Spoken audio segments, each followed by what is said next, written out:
रहमान रहीम सूरह तारिक।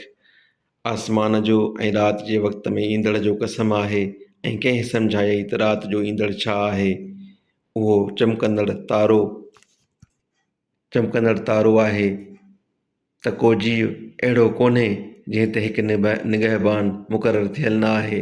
तंहिं करे माण्हूअ खे घुर्जे त निहारे ॾिसे त खेसि छा मां बणायो वियो आहे।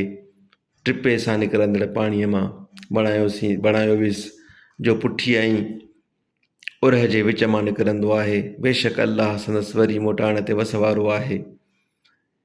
जंहिं ॾींहुं माण्हुनि जे दिलनि जा सभु कुझु जाचिया वेंदा, पोइ तंहिं ॾींहुं का न उनखे सघ रहंदी ऐं न को वाहरू हूंदुसि। ऐं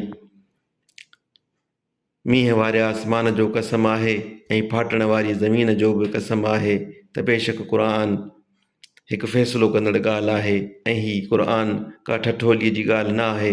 बेशक काफ़िर हिकु तरह जी ॻुझी रिथ रिथनि था ऐं आउं बि हिकु तरह जी रिथ रिथियां थो। पोइ काफ़िरनि खे डर ॾे ऐं थोरी मुदत खेनि छॾे ॾे। रहमान रहीम सूरह तारिक।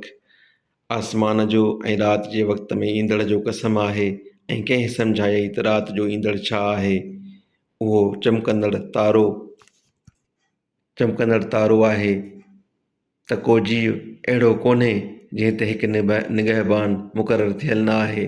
तंहिं करे माण्हूअ खे घुर्जे त निहारे ॾिसे त खेसि छा मां बणायो वियो आहे।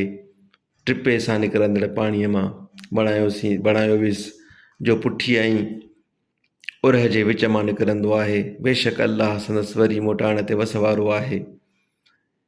जंहिं ॾींहुं माण्हुनि जे दिलनि जा सभु कुझु जाचिया वेंदा, पोइ तंहिं ॾींहुं का न उनखे सघ रहंदी ऐं न को वाहरू हूंदुसि। ऐं मींहं वारे आसमान जो कसम आहे ऐं फाटण वारी ज़मीन जो बि कसम आहे त बेशक क़ुर हिकु फ़ैसिलो कंदड़ ॻाल्हि आहे ऐं हीअ क़ुर का ठठोलीअ जी ॻाल्हि न आहे।